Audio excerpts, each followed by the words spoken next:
pessoal, dando continuidade aí à leitura aí dos decretos emitidos aí na noite aí do dia 12 de fevereiro de 2021. A gente vai falar agora sobre o 10.630, é o último dos decretos.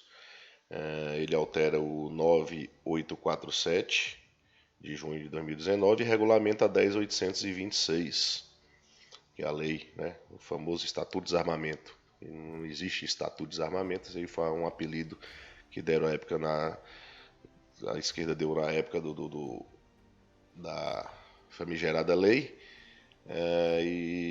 mas é a lei 10.826 que regulamenta a arma de fogo no Brasil. Então, esse decreto aqui, ele vai regulamentar o 9847, que o 9487 de junho de 2019 é o decreto que basicamente que ele vai considerar porte e comercialização, é um decreto grande, né? Assim, pelo menos o 10.630 nem olhei o tamanho dele ainda, ele é pequenininho, ele altera pouca coisa, mas o 9847 ele regulamenta todas as formas, tanto para posse e para porte, mas assim, documentação, e é um decreto bem complexo, e aí tá a parte de porte de arma de fogo, está dentro desse decreto aqui. Então vamos ver o que ele altera aqui. Esse é um decreto que me pega diretamente aí, né? Vamos ver o que ele alterou, né? Ele fala aqui no uso da tribulação, tal, inciso 4, comissão tendo em vista o disposto da lei, então decreto. O decreto passa a vigorar com as seguintes alterações, né? O 94887. Aí ele vai, a primeira alteração é no artigo 2. Para fins do disposto nesse decreto, adote as definições e classificações constantes no anexo 1 ao decreto 10.030, de 30 de setembro de 2009, considere ainda registros precários, registros próprios. Então ele está falando o que é precário, o que é próprio. Está confirmando aqui que o Exército quem estabelecerá os parâmetros de aferição, né?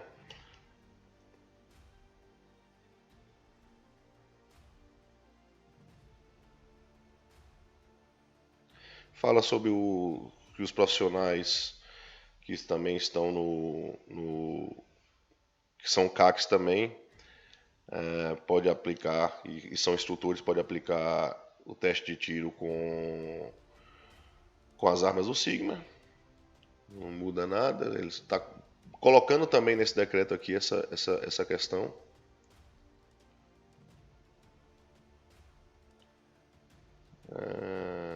Aqui ele está falando dos agentes aqui do Ministério Público, tal, que tem caso de perda de arma de fogo, tem que informar isso, destinando, né?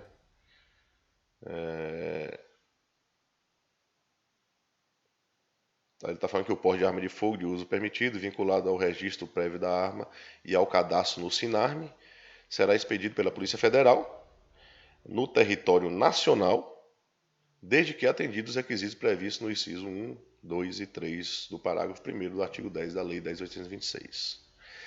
Aí ele vem o parágrafo 1º. Efetiva necessidade de que se trata os incisos, né? O parágrafo 1º do artigo 10 e tal, ele deve ser considerado as circunstâncias fáticas. Então, fatos vão ser considerados. As atividades exercidas e os critérios pessoais descritos pelo requerente, especialmente os que demonstrem os indícios de risco potenciais à sua vida. Incolumidade ou integridade física. Permitida a utilização de todas as provas admitidas em direito para comprovar o alegado. O que está dizendo isso aqui? Porque a Polícia Federal, assim, às vezes a pessoa, eu estou sendo ameaçado, eu tenho esse processo assim, eu tenho esse processo lá que gera um processo civil. O cara, não, eu quero boletim de ocorrência, eu quero... Então, assim, ele está dizendo o seguinte, que efetiva necessidade, que você vai tentar demonstrar lá ao superintendente da Polícia Federal lá para que ele lhe defira o porte, tudo que é admitido em direito penal pode ser anexado. Então, ele não pode excluir, ele pode contestar, mas ele não pode excluir, né? O indeferimento do requerimento de porte de arma de fogo que trata o capítulo deverá ser devidamente fundamentado pela autoridade concedente. É outra coisa aqui. O que acontece? Você dava entrada lá no seu porte de arma de fogo, né? Aí você colocava lá suas efetivas necessidades e a resposta era só assim, indeferido. Agora ele tem que fundamentar. Indefiro por isso, isso e isso, indefiro porque não atende a tal critério, indefiro porque não atende, porque fica mais fácil também do contraditório, porque a gente tem lá por lei, né, quando você faz o requerimento que é indeferido, você tem lá 10 dias para você recorrer daquela ação e falar por que está indeferido. O problema é que quando o cara só indefere por não atender, não estava devidamente fundamentado. E agora vai ter que criar esse critério, isso vai dar mais trabalho aí ao superintendente, né, a equipe que auxilia o superintendente aí nas análises de porte. A tendência é que isso demore um pouquinho mais aí as análises, né? Porque vai demorar mais tempo para que seja deferido os portes, né? Então, para que seja indeferido, então os que tendem a ser deferidos tendem a demorar um pouco mais aí, porque o agente público lá já vai ter que cumprir isso aqui que está na lei agora. A taxa estipulada para o porte de arma de fogo somente será recolhida após a análise e a aprovação dos documentos. Também já era assim, não muda nada não. Aí ele vai falar agora sobre característica da arma, número de cadastros de ao menos uma das armas no signo do SINARME e a identificação do proprietário das armas.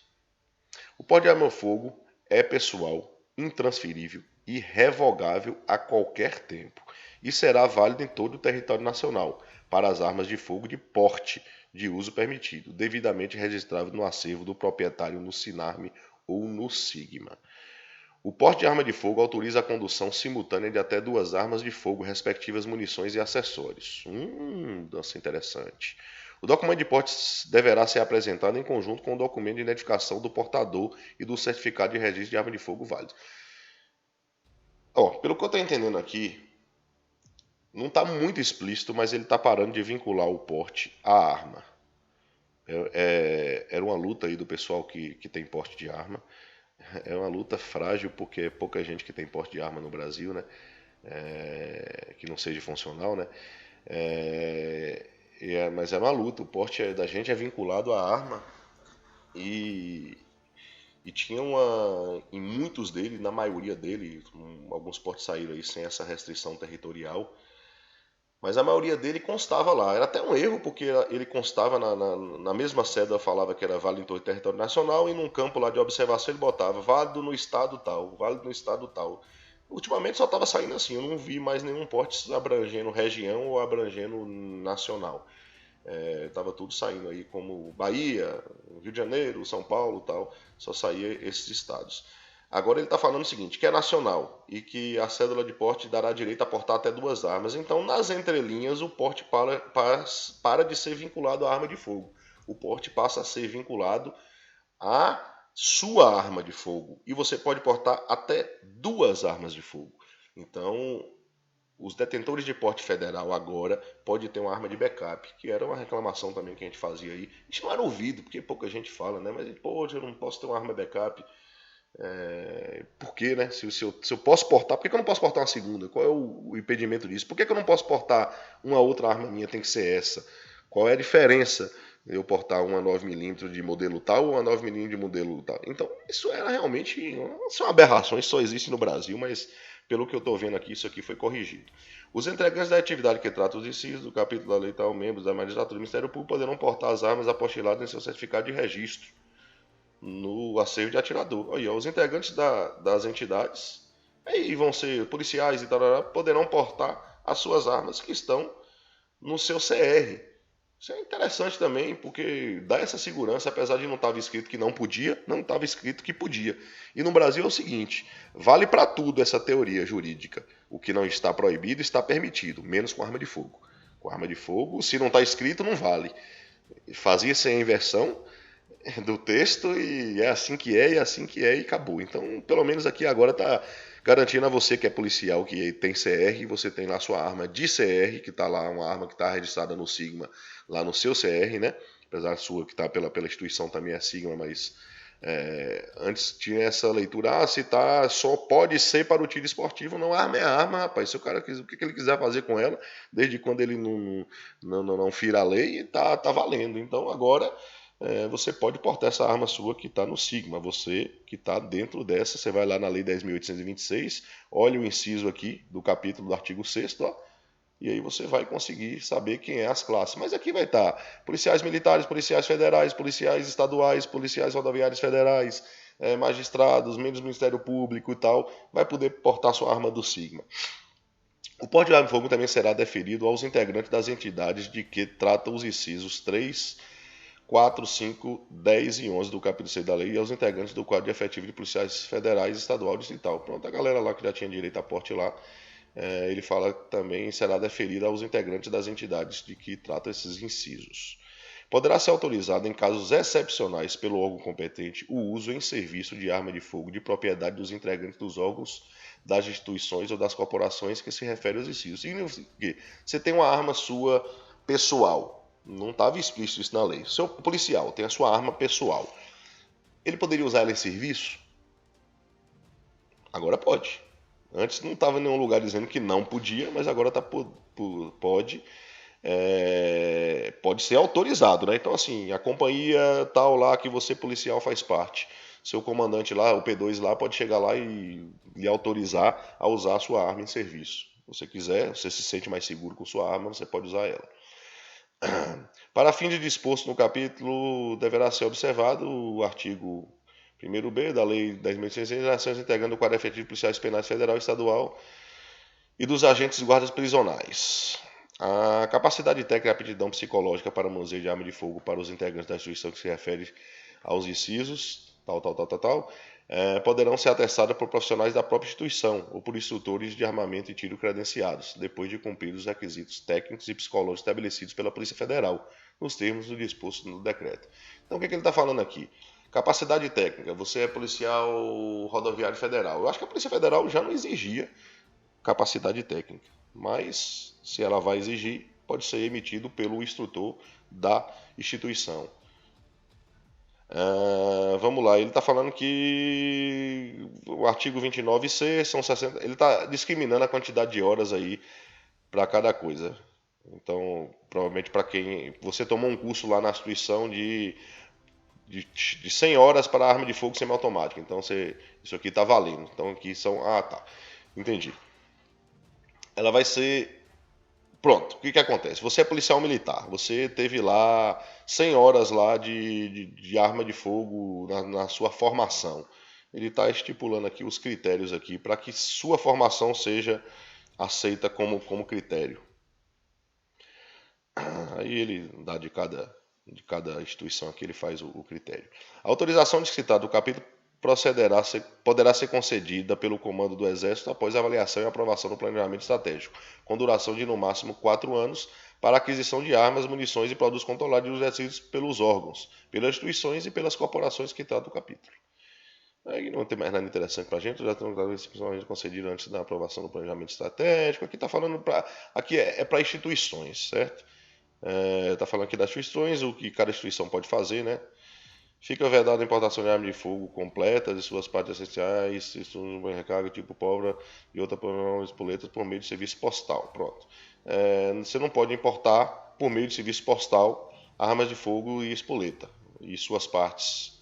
Então, a importação continua sendo feita da forma que ela era antes. Você não pode aí pedir pelo eBay, por exemplo, e vir pelo correio. O serviço postal não vai poder lhe atender.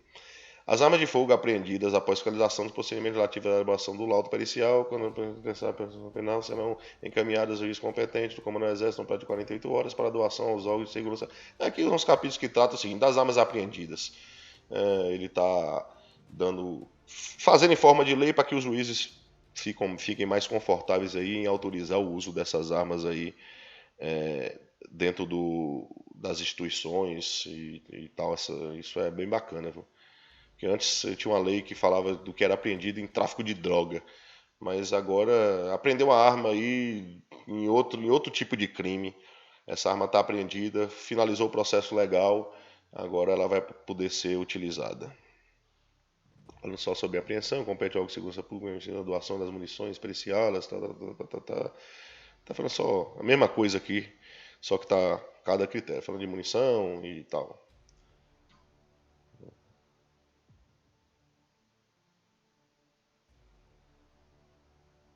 Mesma coisa aqui, pronto. Então finalizou, vamos ver se tem prazo aqui para isso entrar em vigor, se é imediato. Ficam os dispositivos do decreto, os incisos para esse decreto entre em vigor 60 dias após a data de sua publicação. Brasília, 2 de fevereiro, também 60 dias após a data da publicação. Só vou dar uma conferida aqui no final desse vídeo. Só vou dar uma conferida aqui depois desse vídeo se tudo está com essa mesma data aí de 60 dias.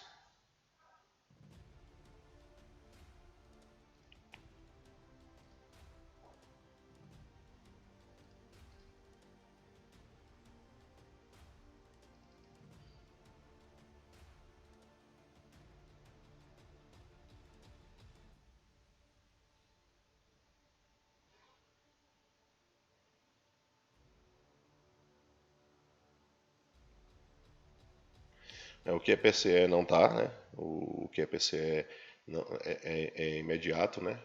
Realmente só o que alterou o decreto dos CACs e o decreto do porte é que ele deu uma, um prazo aí de 60 dias. Isso é interessante até para saber como é que a Polícia Federal vai, no caso do porte aqui, se me afeta diretamente, eu posso portar as outras armas que eu tenho no meu Sinarme, sem ter que pedir e pagar aquela GRU absurda lá de quase R$ 1.500.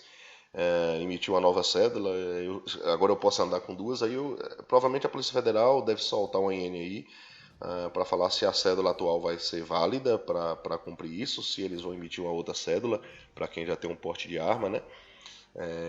Não vai ter mais essa instrução. Realmente, assim que eu tiver alguma informação melhor com o pessoal da Polícia Federal, não adianta perguntar nada agora para eles. Eu tenho alguns amigos aqui que eu poderia perguntar pelo Zap aqui agora, mas eles não, mal vai estar sabendo que o decreto existe. E qualquer informação que eles possam dar vai ter que sair uma instrução normativa dentro da instituição. Acredito agora com a nova direção, com o novo ministro da Justiça, com a nova visão, isso vai ser mais célere, né? O processo deve sair mais rápido e a gente vai poder ver realmente aí as coisas acontecerem um pouco mais rápido. O decreto entra em vigor em 60 dias, então a instrução normativa ela tem que sair antes desses 60 dias aí, para a gente ver o pessoal que tem porte aí, como é que vai ficar esses itens aí. Bacana, acho que vamos ficando por aqui, é o último decreto, é a última análise, vamos ver o desdobrar disso aí durante a semana aí, mas eu não vi nada muito agressivo aqui, não vi nada que caiba, que façam... vai ter, e você vai ver um esquerdista desse aí no STF, os caras, o imposto de importação eles foram lá, e o pior de tudo, um ministro do STF, ele deu uma liminar lá, suspendendo por ele achar que não via o sentido daquilo. Nossa, não importa, não é dele isso aí. Isso aí esse tipo de imposto é definido por onde? É definido pelo governo federal e ele não tem que ver isso. Mesma coisa isso aqui, não estou vendo nada que fere, mas eu não sou especialista, vamos ver aí os vídeos dos especialistas, né? Isso aqui só foi para um bate-papo aí para a galera que me acompanha aí, para a gente ler junto esses decretos aí, que isso aí vai explodir nas redes sociais, já explodiu. Na verdade eu os vi desde ontem, né, que saiu, mas foi tarde, eu não ia conseguir gravar, né? Eu até pensei, falei, poxa, mas não vou estar bem, não vou conseguir raciocinar, já estava bem tarde, quando um amigo me mandou isso aí, já passava da meia-noite, né? Então eu falei, quando acordar amanhã eu vou fazer isso, editar e postar no canal aí. Já vai ter outras coisas aí na internet aí, com pessoas mais até capacitadas do que eu para fazer a leitura. Aqui eu não estou fazendo nenhum jus de causa, eu estou só lendo com vocês. Eu posso ter errado em algum ponto, em alguma observação aí, alguma interpretação minha pode estar errada, pode sim, mas é só uma leitura aí junto com vocês do canal, ok? Um abraço a todos vocês e fiquem com Deus.